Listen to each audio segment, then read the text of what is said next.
¿Alguna vez has sentido que tu vida está dedicada a complacer a todos, menos a ti mismo? ¿Qué pasaría si te dijera que el 78% de las personas que sufren agotamiento emocional crónico tienen un patrón común? La incapacidad de priorizarse a sí mismos. Este no es un dato casual. En mis décadas de investigación sobre la psique humana, he observado un fenómeno recurrente. Aquellos que postergan sus necesidades emocionales crean inconscientemente barreras que bloquean su propio proceso de sanación. Hoy voy a revelarte por qué la autopriorización no es egoísmo, sino el acto más profundo de amor propio que puedes realizar. Un acto que, paradójicamente, te permitirá estar más presente para los demás de lo que jamás has estado. Lo que descubrirás en los próximos minutos podría transformar radicalmente tu relación contigo mismo.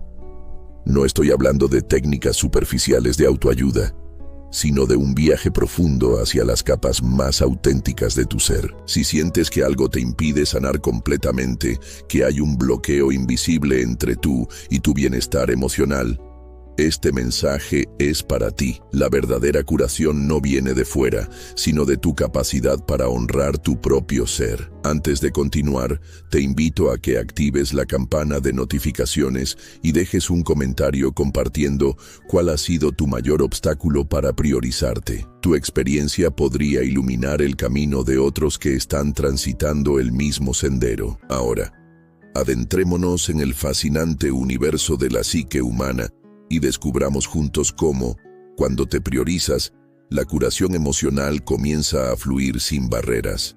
Capítulo 1. El paradojo del autoabandono.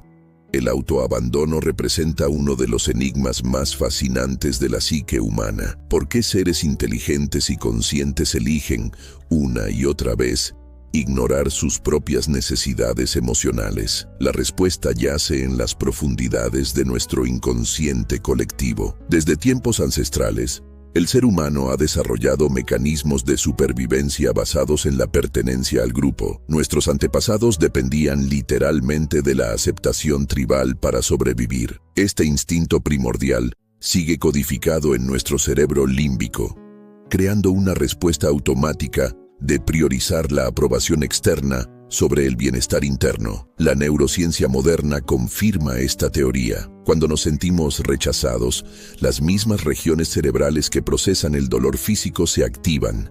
Es decir, el rechazo social duele literalmente. Nuestro cerebro está programado para evitar este dolor a toda costa, incluso si significa traicionarnos a nosotros mismos. Pero existe una dimensión más profunda en este fenómeno. En mi trabajo clínico, he observado que el autoabandono frecuentemente tiene raíces en experiencias tempranas donde aprendimos que nuestras necesidades no eran importantes. Quizás tuviste que ser el fuerte en una familia disfuncional, o tal vez internalizaste el mensaje de que pedir ayuda era signo de debilidad. Lo fascinante es que este patrón opera principalmente fuera de nuestra conciencia. No decidimos abandonarnos, simplemente reproducimos un guión aprendido que se ejecuta automáticamente. La paradoja es esta: mientras más te abandonas creyendo que así mantendrás tus relaciones seguras, más te alejas de tu autenticidad, creando relaciones basadas en una versión incompleta de ti mismo. El resultado es una sensación persistente de vacío que ninguna validación externa puede llenar. Reconocer este patrón es el primer paso hacia la liberación. Cuando comprendes que tu autoabandono no es una falla de carácter, sino una estrategia de supervivencia obsoleta, puedes comenzar a desmantelarla con compasión, no con juicio. Capítulo 2. La sombra del autosacrificio. El autosacrificio, tan venerado en nuestra sociedad, esconde una sombra que pocos se atreven a examinar. Detrás de la fachada de nobleza y generosidad, frecuentemente se oculta un mecanismo de evasión de nuestras propias heridas. En mi práctica clínica, he observado repetidamente cómo las personas más dedicadas al bienestar ajeno suelen ser aquellas que evitan confrontar su propio dolor. Este fenómeno, que denomino la sombra del autosacrificio, representa una forma sofisticada de huida del self. La dinámica psicológica es fascinante. Cuando nos enfocamos exclusivamente en las necesidades de otros, creamos una distracción perfecta que nos aleja de nuestras heridas no sanadas. El constante dar se convierte en una forma de anestesia emocional. Neurológicamente, esto tiene una explicación. Cuando ayudamos a otros, nuestro cerebro libera dopamina y oxitocina, creando una sensación temporal de bienestar. Nos volvemos, sin saberlo, adictos a esta química cerebral, perpetuando el ciclo de autosacrificio para mantener este estado alterado que nos protege de nuestro propio dolor. Lo más revelador es que este patrón suele originarse en la infancia. Muchos cuidadores compulsivos fueron niños parentalizados, forzados a atender las necesidades emocionales de sus padres. Aprendieron que su valor estaba condicionado a su capacidad de cuidar a otros, no a su existencia inherente. El verdadero peligro del autosacrificio excesivo es que, con el tiempo, genera resentimiento inconsciente. Este resentimiento eventualmente contamina las relaciones que intentamos nutrir, creando un ciclo de agotamiento y frustración. No estoy sugiriendo que dejes de ser generoso. Por el contrario, propongo una generosidad auténtica que emana de la plenitud, no de la carencia. Cuando te nutres primero a ti mismo, tu capacidad de dar se expande exponencialmente, y lo haces desde un lugar de abundancia, no de necesidad. La verdadera generosidad no requiere autoanulación. De hecho, el autosacrificio crónico no es un acto de amor, sino un acto de miedo disfrazado de virtud. Capítulo 3. Señales de que no estás priorizándote. Tu cuerpo y tu psique constantemente te envían mensajes cuando no estás honrando tus necesidades. El problema es que hemos sido condicionados para ignorar estas señales, tratándolas como inconvenientes en lugar de valiosa información. La manifestación más común de autoabandono es el agotamiento crónico. No me refiero al cansancio normal después de un día productivo, sino a esa fatiga persistente que ningún descanso parece aliviar. Este agotamiento representa una rebelión energética de tu sistema, una huelga biológica contra el constante ignorar de tus límites. Fisiológicamente, cuando ignoramos nuestras necesidades, nuestro sistema nervioso permanece en un estado de alerta constante. Los niveles elevados de cortisol deterioran gradualmente nuestras funciones inmunológicas, digestivas y cognitivas. Las investigaciones muestran que las personas que habitualmente postergan sus necesidades tienen un riesgo 35% mayor de desarrollar enfermedades autoinmunes. A nivel emocional, la irritabilidad inexplicable es una señal clara de autoabandono. Esa sensación de estar constantemente al borde, reaccionando desproporcionadamente ante pequeñas frustraciones, indica que tus necesidades emocionales están gritando por atención. Otro indicador sutil pero profundo es la desconexión de tus propios deseos. Si al preguntarte ¿qué quiero realmente?, experimentas un vacío desconcertante, es probable que hayas estado ignorando tu voz interior durante tanto tiempo que se ha vuelto inaudible. Los sueños recurrentes de persecución o de perder algo importante también pueden señalar autoabandono. El inconsciente utiliza estas imágenes para comunicar que estás alejándote de aspectos esenciales de ti mismo. Quizás la señal más dolorosa es la sensación persistente de vacío existencial. Esta experiencia, que muchos describen como sentirse muerto por dentro mientras funcionan en piloto automático, representa la consecuencia última de ignorar sistemáticamente tu verdad interior. Reconocer estas señales no es motivo de culpa, sino una oportunidad para despertar. Tu cuerpo y tu psique no son enemigos que intentan sabotearte. Son aliados fieles que te guían hacia tu integridad. Capítulo 4. El concepto junguiano de individuación. La individuación es quizás el concepto más revolucionario que desarrollé durante mis años de investigación psicológica. No se trata simplemente de encontrarse a uno mismo, como sugieren las interpretaciones superficiales, sino de un proceso profundo y a veces doloroso de integración psíquica. En esencia, La individuación es el viaje por el cual nos convertimos en la persona única que estamos destinados a ser, diferenciándonos del inconsciente colectivo y de las expectativas sociales que nos han moldeado. Este proceso no es lineal ni confortable. Implica confrontar aspectos rechazados de nosotros mismos, integrar polaridades aparentemente irreconciliables y descender a las profundidades de nuestro inconsciente personal y colectivo. La neurociencia moderna valida este concepto al demostrar la neuroplasticidad. Nuestro cerebro literalmente se reconfigura cuando nos atrevemos a cuestionar patrones establecidos y explorar nuevas formas de ser. Cada vez que desafiamos una creencia limitante, nuevas conexiones neuronales se forman, creando caminos alternativos para nuestra experiencia consciente. Lo fascinante de la individuación es que no se trata de construir algo nuevo, sino de descubrir lo que ya está presente. Como solía decir, la individuación no añade nada, sino que revela lo que siempre ha estado ahí. Es un proceso de remoción de capas que ocultan nuestra naturaleza esencial. Este viaje atraviesa 4 etapas fundamentales: la confrontación con la persona, la máscara social, el encuentro con la sombra, aspectos rechazados, la integración del ánima, animus, principios femeninos, masculinos internos, y finalmente, la conexión con el self, el centro organizador de la psique. Lo que muchos no comprenden es que la individuación no es un lujo psicológico, sino una necesidad evolutiva.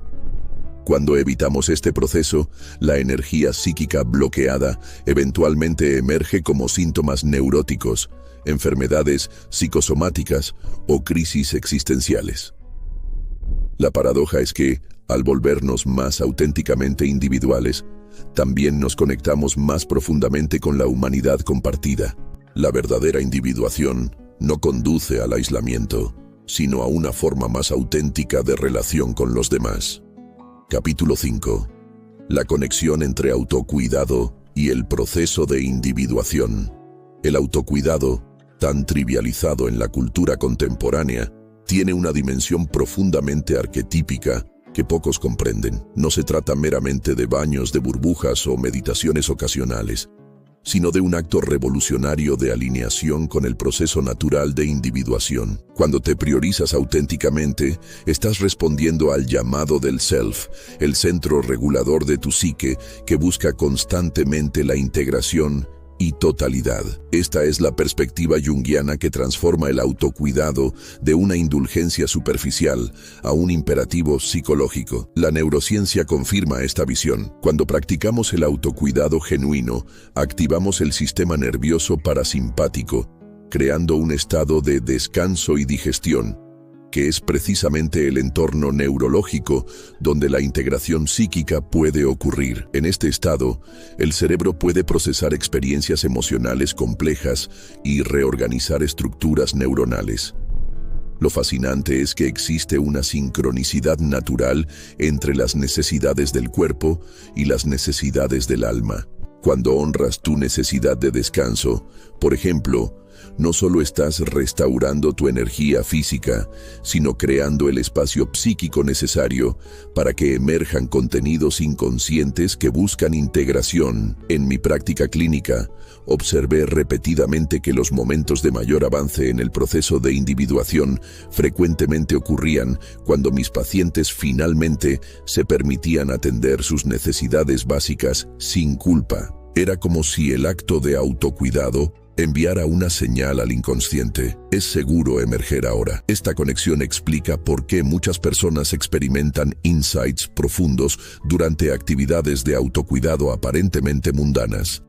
Caminatas en la naturaleza, momentos de soledad creativa, o simplemente permitiéndose descansar sin productividad. El autocuidado auténtico implica reconocer y honrar tus ritmos naturales, que son manifestaciones externas de tus procesos psíquicos internos. Tu necesidad de soledad, conexión, expresión o descanso no son caprichos a ignorar, sino brújulas que te guían en tu viaje de individuación. La resistencia cultural al autocuidado no es accidental.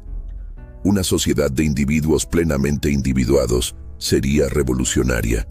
pues las personas conectadas con su autenticidad son inherentemente menos manipulables por fuerzas externas. Capítulo 6. El arquetipo del curador herido. El curador herido representa uno de los arquetipos más poderosos y transformadores del inconsciente colectivo. Este patrón universal, presente en mitologías de todas las culturas, revela una profunda verdad psicológica. Nuestras heridas contienen el potencial de nuestra mayor fortaleza. En la mitología griega, encontramos a Quirón, el centauro sabio que, a pesar de sufrir una herida incurable, se convirtió en el más grande sanador y maestro. Esta paradoja ilustra perfectamente la dinámica del curador herido. Es precisamente a través de nuestro dolor personal que desarrollamos la capacidad de comprender y aliviar el sufrimiento ajeno. La neurociencia moderna ha confirmado este fenómeno a través del estudio de la neuroplasticidad postraumática. Las investigaciones demuestran que, bajo las condiciones adecuadas, el trauma no solo puede ser superado, sino que puede catalizar un crecimiento neurológico en áreas asociadas con la empatía, la resiliencia y la sabiduría intuitiva. Lo fascinante del arquetipo del curador herido es que opera en múltiples niveles de conciencia. A nivel personal, representa nuestra capacidad de transformar experiencias dolorosas en fuentes de sabiduría. A nivel transpersonal, nos conecta con la experiencia universal del sufrimiento humano, disolviendo la ilusión de separación. Sin embargo, existe un peligro en la identificación inconsciente con este arquetipo. Muchos sanadores utilizan su rol para evitar confrontar sus propias heridas no resueltas, cayendo en lo que denomino sanación compensatoria. El intento de capítulo 6.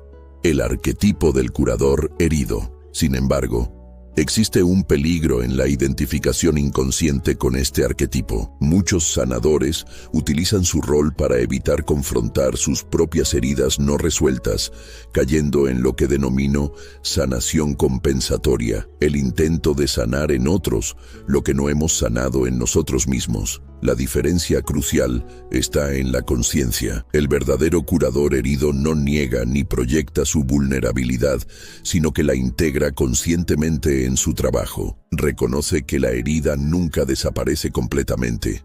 Como la herida de Quirón permanece, pero su relación con ella se transforma. En mi trabajo clínico, he observado que las personas más efectivas en roles de ayuda son aquellas que han atravesado el valle oscuro de su propio sufrimiento y han emergido no con respuestas definitivas, sino con una profunda humildad ante el misterio del dolor humano. Este arquetipo nos enseña que priorizarnos no significa evitar el dolor, sino relacionarnos con él de manera diferente. Cuando abrazamos nuestras heridas con compasión en lugar de vergüenza, descubrimos que contienen semillas de dones únicos que estamos destinados a ofrecer al mundo. La paradoja final del curador herido es esta: solo cuando dejamos de intentar arreglarnos y comenzamos a aceptarnos en nuestra imperfección, la verdadera sanación puede ocurrir. Y es precisamente esta sanación imperfecta, este caminar cojo pero digno, lo que inspira a otros a emprender su propio viaje. Capítulo 7. Barreras inconscientes a la autopriorización. Las barreras más poderosas que nos impiden priorizarnos no son externas, sino internas, operando silenciosamente desde las profundidades de nuestro inconsciente. Estas creencias limitantes actúan como programas automáticos, saboteando nuestros intentos de autocuidado sin que siquiera nos demos cuenta. La primera y quizás más universal de estas barreras es lo que denomino el complejo de indignidad. Esta estructura psíquica, formada en nuestros años formativos, contiene la creencia fundamental de que no somos inherentemente merecedores de cuidado y atención. Lo insidioso de este complejo es que opera principalmente fuera de nuestra conciencia, manifestándose como una sensación vaga pero persistente de que priorizarnos es de algún modo inapropiado o egoísta. Las investigaciones en neurociencia cognitiva han demostrado que estas creencias limitantes crean literalmente filtros perceptuales. Nuestro cerebro, Siguiendo el principio de eficiencia energética, tiende a registrar información que confirma nuestras creencias existentes y a filtrar datos contradictorios. Así, una persona con el complejo de indignidad activo inconscientemente buscará y magnificará evidencia de su falta de valor, perpetuando el ciclo. Otra barrera significativa es lo que llamo lealtades invisibles. Estas son promesas inconscientes que hicimos a nuestros sistemas familiares, a menudo en respuesta a dinámicas disfuncionales. Por ejemplo, un niño en una familia donde expresar necesidades era castigado puede desarrollar una lealtad invisible a la abnegación como forma de pertenencia. La psicología transgeneracional ha documentado cómo estos patrones pueden transmitirse a través de generaciones. No es inusual encontrar que la dificultad para priorizarse sigue líneas familiares, manifestándose como un legado psíquico que se hereda junto con los rasgos físicos. También existe la sombra del éxito, el miedo inconsciente a las consecuencias de nuestro propio florecimiento. Muchas personas sabotean su bienestar porque, a nivel inconsciente, temen que priorizarse resultará en pérdida de relaciones, identidad o seguridad. Este miedo no es irracional. Refleja experiencias reales donde nuestras necesidades entraron en conflicto con nuestro entorno. Lo más fascinante es que estas barreras no son simplemente obstáculos a superar, sino mensajeros psíquicos que contienen información valiosa sobre nuestras heridas más profundas. Cada resistencia a la autopriorización es una puerta hacia aspectos no integrados de nuestra psique que buscan reconocimiento y sanación. Capítulo 8. El papel de la persona y las máscaras sociales. La persona, ese aspecto de nuestra psique que funciona como interfaz entre nuestro mundo interior y las demandas sociales, juega un papel crucial en nuestra capacidad para priorizarnos. Esta máscara arquetípica, lejos de ser superficial, representa una compleja adaptación psicológica que puede tanto protegernos como alienarnos de nuestras necesidades auténticas. En su función saludable, la persona actúa como un mediador flexible, permitiéndonos navegar diferentes contextos sociales sin perder nuestra esencia. Sin embargo, cuando esta máscara se rigidiza o se confunde con nuestra identidad total, comenzamos a vivir en función de expectativas externas, perdiendo contacto con nuestras verdaderas necesidades. La neurociencia social ha identificado un fenómeno fascinante relacionado con esto. Nuestro cerebro experimenta la desaprobación social como una amenaza similar al peligro físico. Esta reacción neurológica explica por qué mantenemos máscaras sociales incluso cuando nos dañan. A nivel primitivo, nuestro cerebro percibe el rechazo social como una amenaza a nuestra supervivencia. Lo que muchos no comprenden es que desarrollamos múltiples personas a lo largo de nuestra vida. Existe la persona profesional, la familiar, la romántica y muchas otras. El problema surge cuando estas máscaras entran en conflicto entre sí o cuando alguna se vuelve tan dominante que sofoca aspectos vitales de nuestro ser. Un fenómeno particularmente relevante es lo que denomino la persona del cuidador perfecto. Esta máscara, especialmente común en mujeres debido al condicionamiento cultural, presenta una fachada de abnegación total mientras reprime cualquier necesidad personal. Con el tiempo, esta represión crea una disociación entre la imagen externa de competencia y un vacío interno creciente. Los síntomas de una identificación excesiva con la persona incluyen ansiedad social persistente, sensación de impostura, agotamiento después de interacciones sociales y una inquietante sensación de no saber quién eres cuando estás solo. El camino hacia la autopriorización requiere un delicado trabajo con la persona.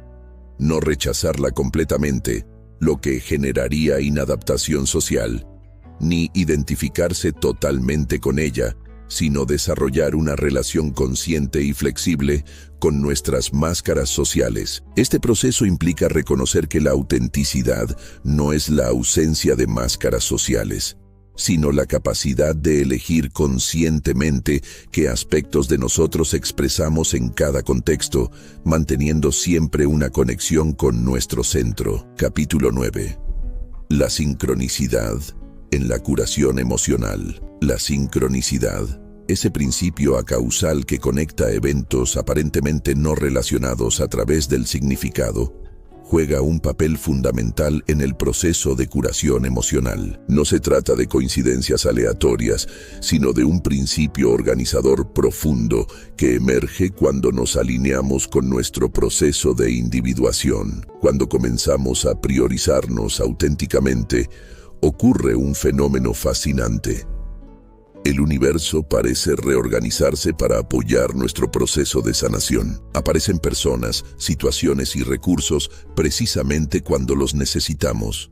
No por casualidad, sino porque nuestra psique y el campo universal de significado están intrincadamente conectados.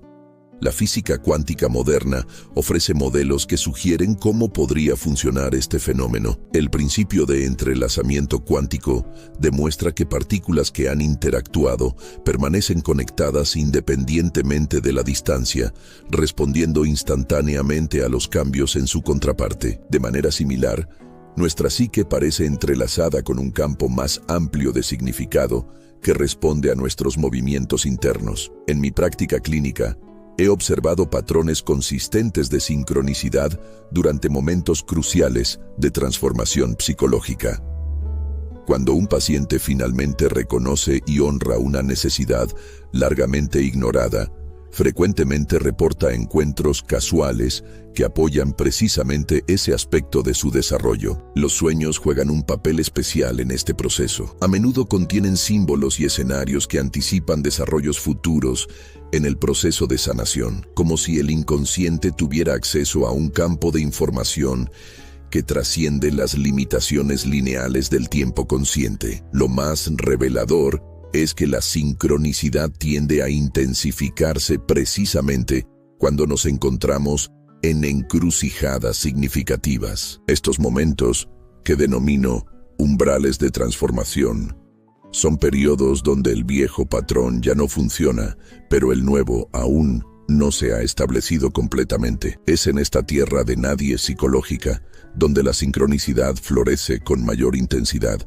Reconocer los patrones sincrónicos requiere desarrollar lo que llamo atención significativa, una forma de percepción que está atenta no solo a los hechos objetivos, sino también a los patrones de significado subyacentes. Esta capacidad no es mística sino psicológica, involucrando la integración de funciones cognitivas e intuitivas. La sincronicidad nos recuerda que la curación emocional no es un proceso meramente interno o aislado, sino que ocurre dentro de un campo más amplio de significado que responde y contribuye a nuestra transformación. Capítulo 10.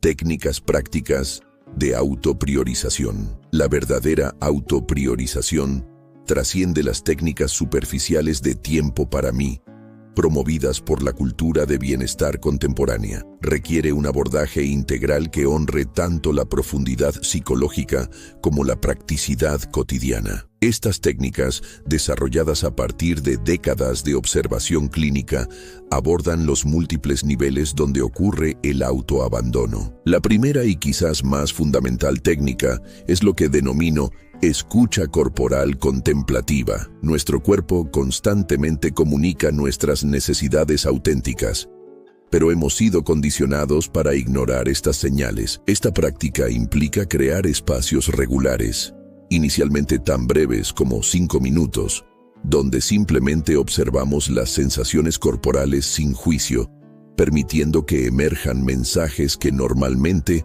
quedan bajo el umbral de nuestra conciencia. Los estudios en neurociencia afectiva confirman que esta práctica activa la ínsula anterior, región cerebral crucial para la interocepción, percepción de sensaciones internas y la autorregulación emocional. Con práctica consistente, literalmente reconfiguramos nuestros circuitos neuronales para mayor autoconciencia. Otra técnica esencial es el establecimiento de límites compasivos.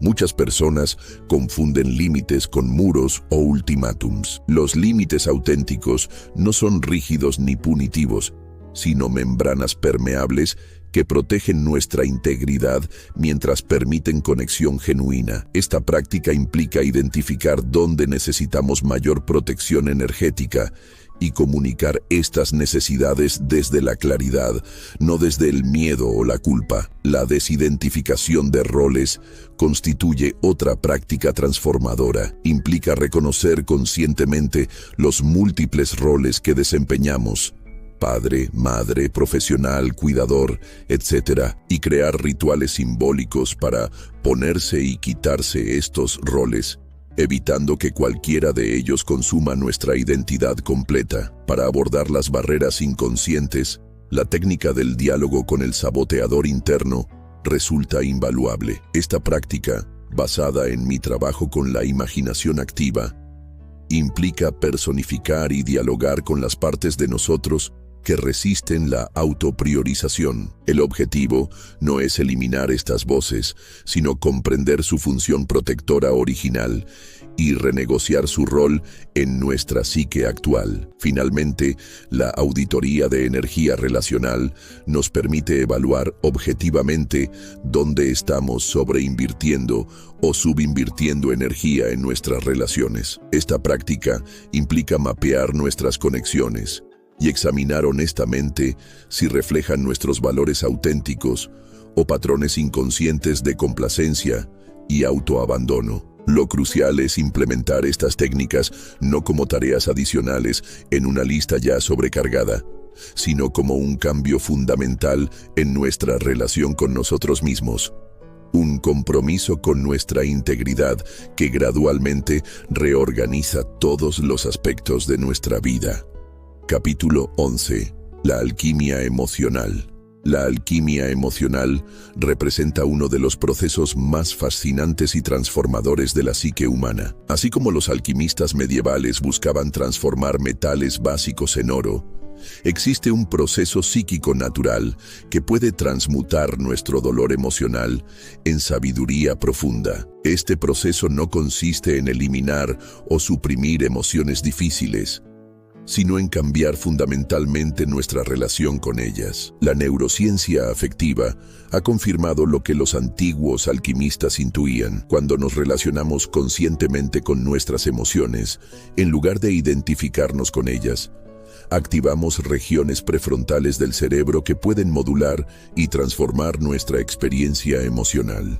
La alquimia emocional sigue fases específicas que reflejan sorprendentemente el opus alquímico tradicional. La primera fase, nigredo, ennegrecimiento, corresponde al encuentro inicial con el dolor emocional en su forma bruta. Aquí experimentamos la emoción en toda su intensidad, sin evitarla ni identificarnos completamente con ella. Esta fase requiere coraje y presencia. La segunda fase, albedo, blanqueamiento, implica traer conciencia y claridad a la experiencia emocional. Comenzamos a distinguir entre la emoción primaria y las capas de interpretación, juicio y narrativa que hemos construido alrededor de ella. Esta diferenciación crea espacio interno donde antes solo había reactividad. La tercera fase, citrinitas, amarilleamiento, representa el surgimiento de nuevas comprensiones. Cuando permanecemos presentes con nuestras emociones difíciles sin intentar cambiarlas prematuramente, emergen insights sorprendentes sobre nuestros patrones, necesidades y valores más profundos. La emoción se convierte en mensajera, no en enemiga. Finalmente, rubedo, enrojecimiento, marca la integración de esta sabiduría en nuestra vida cotidiana. La energía previamente atrapada en patrones emocionales reactivos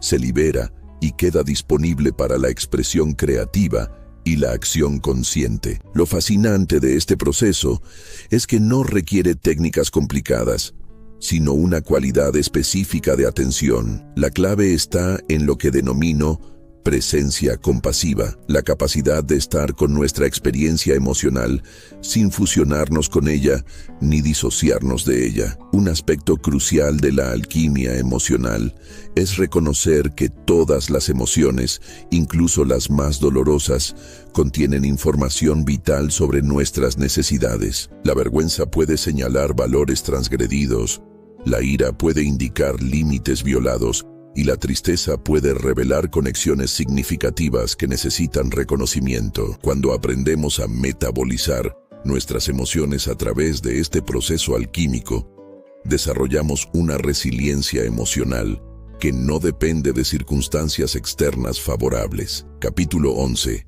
La alquimia emocional. Continuación. Cuando aprendemos a metabolizar nuestras emociones a través de este proceso alquímico, desarrollamos una resiliencia emocional que no depende de circunstancias externas favorables, sino de nuestra capacidad para transformar cualquier experiencia en combustible para nuestro crecimiento. Esta alquimia interior no es un proceso lineal, sino espiral, donde revisitamos las mismas emociones a niveles cada vez más profundos de comprensión. Con cada ciclo, las emociones que una vez nos parecieron amenazantes se convierten en aliadas familiares en nuestro viaje de autodescubrimiento. La paradoja final de la alquimia emocional es que, al rendirnos completamente a la experiencia emocional sin intentar controlarla, descubrimos una libertad que ninguna forma de control podría jamás proporcionarnos. Como los antiguos alquimistas descubrieron, la verdadera transformación ocurre no a través de la fuerza de voluntad, sino a través de la rendición consciente al proceso natural de transmutación. Capítulo 12. El diálogo con el inconsciente. El inconsciente no es meramente un repositorio de material reprimido,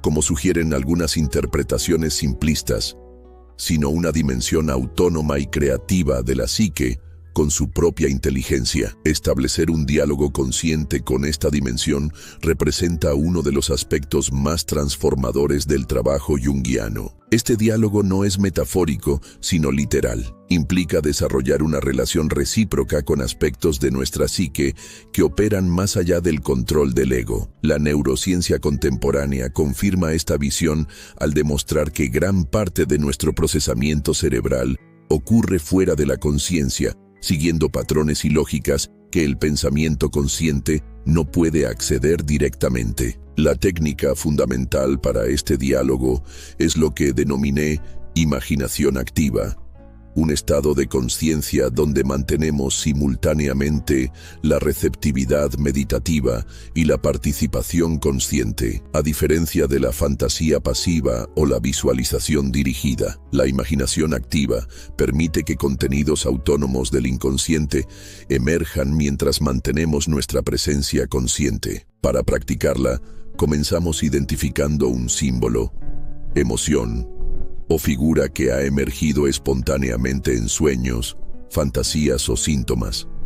En lugar de analizarlo intelectualmente, entramos en un estado receptivo y le permitimos desarrollarse siguiendo su propia lógica interna. Crucialmente, participamos en este desarrollo manteniendo nuestra agencia consciente, haciendo preguntas, expresando necesidades y estableciendo límites cuando sea necesario. Los sueños representan otro canal privilegiado para este diálogo. A diferencia de enfoques que tratan los sueños como acertijos a descifrar, el abordaje junguiano los considera comunicaciones vivas del inconsciente. La técnica de amplificación implica explorar las imágenes oníricas no para interpretarlas definitivamente, sino para enriquecer nuestra relación con ellas, permitiendo que revelen gradualmente sus múltiples capas de significado. El cuerpo mismo constituye un puente crucial hacia el inconsciente.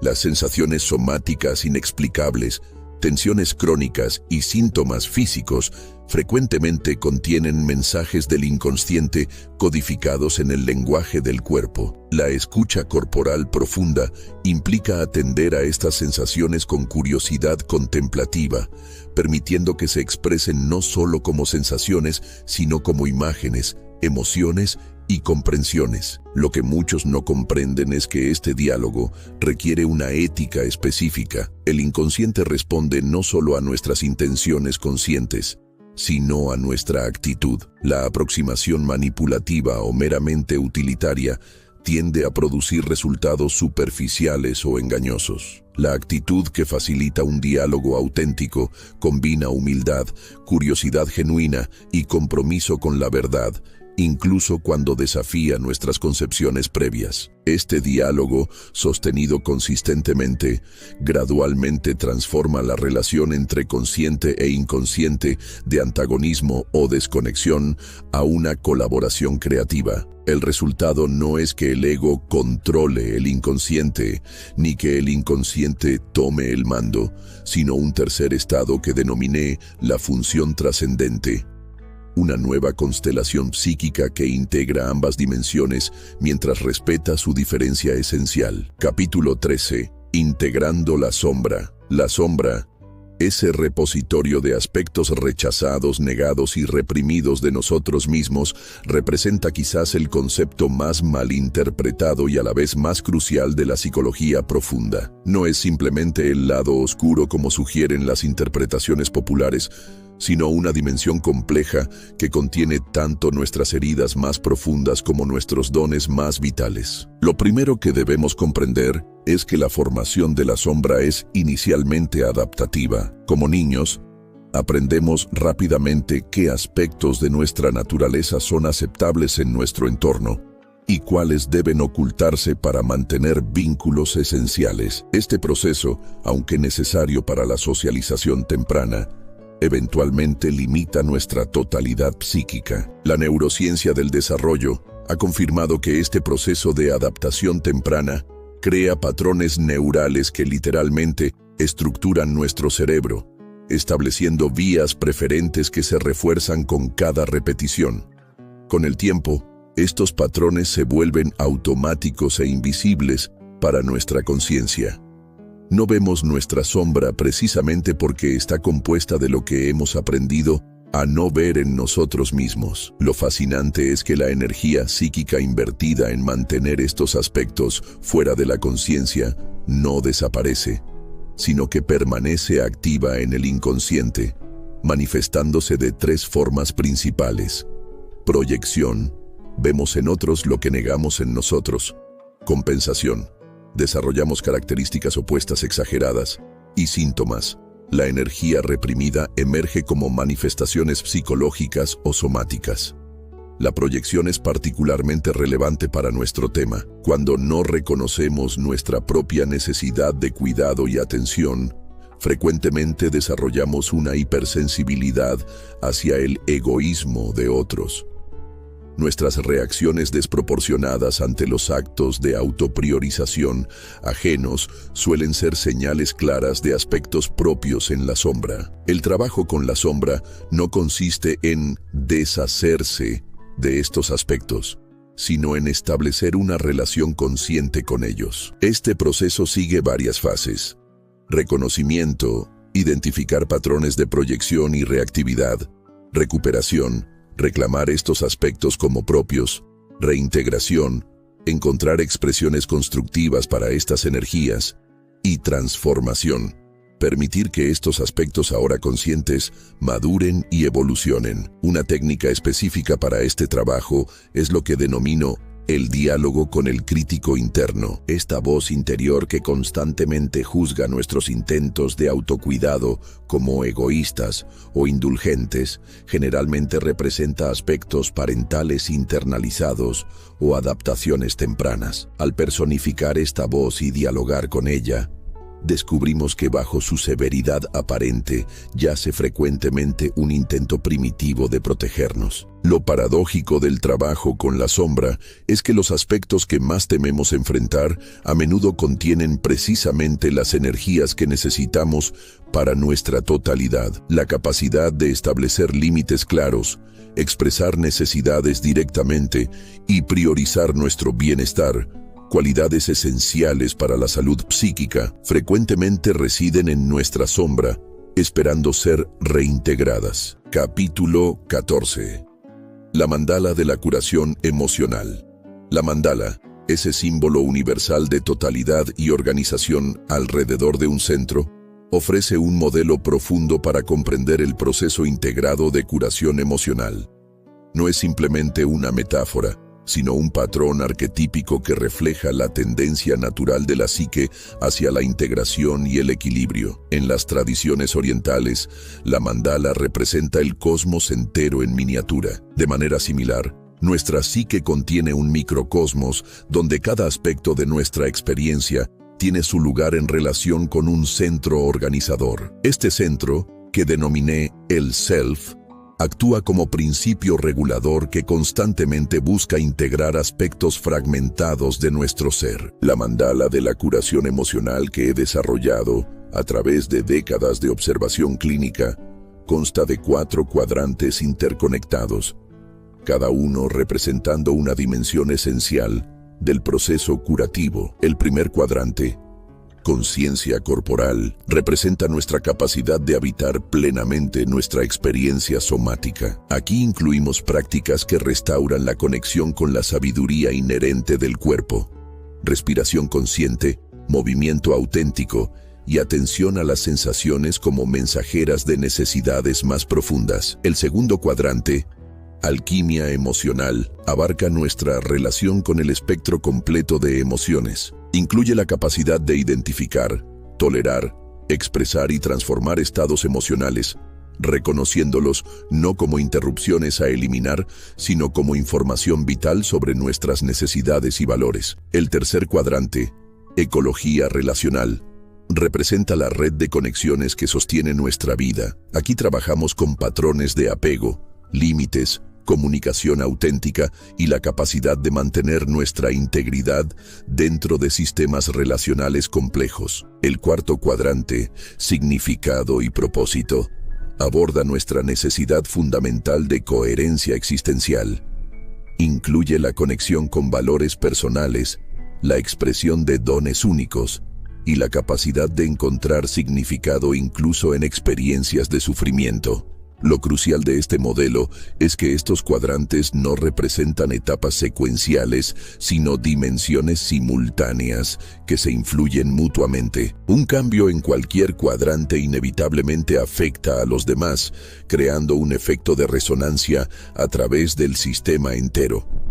El centro de esta mandala, representando el Self, no es un punto estático, sino un proceso dinámico de autorregulación. Este centro actúa como una inteligencia organizadora que constantemente busca el equilibrio, no como rigidez, sino como flexibilidad adaptativa, la capacidad de responder fluidamente a circunstancias cambiantes mientras mantenemos nuestra integridad esencial. Lo más fascinante es que este modelo no es una construcción teórica impuesta sobre la experiencia, sino un patrón que emerge naturalmente cuando permitimos que el proceso curativo siga su curso sin interferencia excesiva. La psique, como todo sistema vivo, posee una tendencia inherente hacia la autoorganización y la totalidad. Capítulo 15. El renacimiento del Self. El renacimiento del Self representa la culminación natural del proceso de autopriorización y curación emocional. No se trata de un estado final estático, sino de un proceso continuo de emergencia y evolución que transforma fundamentalmente nuestra relación con nosotros mismos y con el mundo. Este renacimiento no ocurre a través de la fuerza de voluntad o la adherencia a técnicas específicas, sino como resultado natural de remover obstáculos al flujo de nuestra naturaleza esencial. Como solía decir, la individuación no añade nada, sino que revela lo que siempre ha estado presente. Lo que renace no es un ego inflado o una personalidad mejorada, sino una conexión viva con el Self, ese centro regulador de la psique que trasciende y a la vez incluye al ego consciente. Este proceso tiene manifestaciones características que he observado consistentemente en mi práctica clínica. Primero, emerge una autenticidad natural que reemplaza la performatividad. Las personas describen una sensación de finalmente habitar su propia piel, sin el esfuerzo constante de mantener una imagen. Neurológicamente, esto se refleja en una activación más equilibrada entre las redes cerebrales de tarea positiva, asociadas con la acción dirigida, y las redes de modo predeterminado, asociadas con la autorreferencia y la introspección. Segundo, la relación con el tiempo se transforma profundamente. En lugar de vivir constantemente proyectados hacia el futuro o atrapados en el pasado, emerge una capacidad de presencia que los místicos de diversas tradiciones han descrito como el eterno ahora. Esta presencia no es pasividad, sino una forma más potente de participación en la vida que surge de la totalidad del ser. Tercero, las polaridades que anteriormente parecían irreconciliables comienzan a integrarse: la fortaleza y la vulnerabilidad, la autonomía y la conexión, la acción y la receptividad. Ya no se experimentan como opciones mutuamente excluyentes, sino como dimensiones complementarias de una experiencia más completa. Cuarto, emerge una forma de amor propio que trasciende tanto el narcisismo como la autonegación. Este amor no depende de logros o aprobación externa, sino que surge del reconocimiento de nuestra propia naturaleza esencial. Como consecuencia natural, nuestra capacidad de amar a otros también se expande, no desde la carencia, sino desde la plenitud. Quinto, la creatividad fluye más libremente, no limitada a expresiones artísticas convencionales, sino manifestándose en la capacidad de responder a la vida con frescura y originalidad. La energía previamente invertida en mantener defensas y máscaras queda disponible para la expresión creativa. Finalmente, emerge lo que denomino soledad conectada, la capacidad de mantener una relación íntima con nuestra propia interioridad, incluso en medio de la participación social activa. Esta cualidad resuelve la falsa dicotomía entre conexión social y autoconexión. Lo más profundo de este renacimiento es que no representa un logro extraordinario reservado para unos pocos, sino el despliegue natural de potenciales inherentes a la psique humana. Cuando nos priorizamos auténticamente, simplemente removemos los obstáculos a lo que naturalmente somos. Conclusión: el flujo sin barreras. Hemos recorrido juntos un viaje a través de las profundidades de la psique humana, explorando cómo el acto aparentemente simple de priorizarnos desencadena un proceso transformador que afecta todas las dimensiones de nuestra existencia. La metáfora del flujo sin barreras captura perfectamente la esencia de este proceso. El agua no lucha por fluir, simplemente sigue su naturaleza cuando los obstáculos son removidos. De manera similar, la curación emocional no es algo que debamos forzar o lograr a través de esfuerzo heroico, sino un proceso natural que ocurre cuando eliminamos las barreras que hemos construido contra nuestra propia naturaleza. Las investigaciones contemporáneas en neuroplasticidad confirman esta visión. Nuestro cerebro posee una capacidad innata para reorganizarse y sanar, pero requiere condiciones específicas para activar estos procesos regenerativos. La autopriorización auténtica crea precisamente el entorno neurológico donde esta reorganización puede ocurrir naturalmente. La paradoja central que hemos explorado es que priorizarnos no nos aleja de los demás, sino que nos permite relacionarnos desde un lugar de autenticidad y plenitud. Cuando dejamos de buscar en otros lo que solo podemos darnos a nosotros mismos, nuestras relaciones se transforman de transacciones basadas en la necesidad a encuentros basados en la libertad y el reconocimiento mutuo. El camino no es lineal ni está exento de desafíos. El agua no lucha por encontrar su camino. Simplemente fluye cuando los obstáculos son removidos. De igual manera, tu sanación emocional no requiere esfuerzos heroicos ni técnicas complicadas, sino el simple acto revolucionario de priorizarte. A lo largo de este viaje, hemos descubierto que las barreras que nos separan de nuestra autenticidad no son muros impenetrables, sino velos ilusorios creados por condicionamientos antiguos. Como Jung descubrió en sus pacientes más transformados, la curación profunda ocurre no cuando añadimos algo nuevo a nuestra psique, sino cuando permitimos que emerja lo que siempre ha estado ahí, esperando pacientemente a ser reconocido. La verdadera paradoja que hemos explorado juntos es que, al priorizarnos, no nos volvemos más egoístas, sino más generosos. Cuando dejamos de buscar en otros lo que solo podemos darnos a nosotros mismos, nuestras relaciones se transforman de transacciones basadas en la necesidad a encuentros basados en la abundancia. Piénsalo, ¿cuántas veces has notado que las personas más auténticamente generosas son aquellas que han aprendido a honrar sus propios límites y necesidades? No es coincidencia. Cuando el vaso está lleno, el desbordamiento ocurre naturalmente, sin esfuerzo ni resentimiento. Esta es la alquimia emocional en su expresión más pura. Transformar el acto aparentemente egoísta de priorizarte en la fuente misma de tu capacidad para amar genuinamente. Quizás el descubrimiento más liberador de todos es que tu herida más profunda contiene precisamente la medicina que el mundo necesita de ti. Como el mito de Quirón nos enseña, es a través de nuestras propias cicatrices que desarrollamos la capacidad única de acompañar a otros en su dolor. Pero, y esto es crucial, solo cuando hemos abrazado primero nuestras propias heridas con compasión. La autopriorización no es el final del camino, sino el comienzo de una forma completamente nueva de estar en el mundo, presente, integrado y fluyendo con la corriente natural de la vida, en lugar de luchar constantemente contra ella. ¿Puedes imaginar cómo sería vivir así, aunque sea por un día? ¿Cómo cambiaría tu relación contigo mismo, con tus seres queridos, con tu propósito? Te invito ahora a un momento de reflexión honesta. ¿Dónde en tu vida estás resistiendo el acto de priorizarte? ¿Qué voz antigua te susurra que tus necesidades son secundarias? Reconoce esa voz no como enemiga, sino como una parte de ti que intentó protegerte de la única manera que conocía. Y luego, con gentileza pero con firmeza, elige un pequeño acto de autopriorización para realizar hoy mismo. No tiene que ser grandioso. Los cambios más profundos comienzan con pasos pequeños pero consistentes.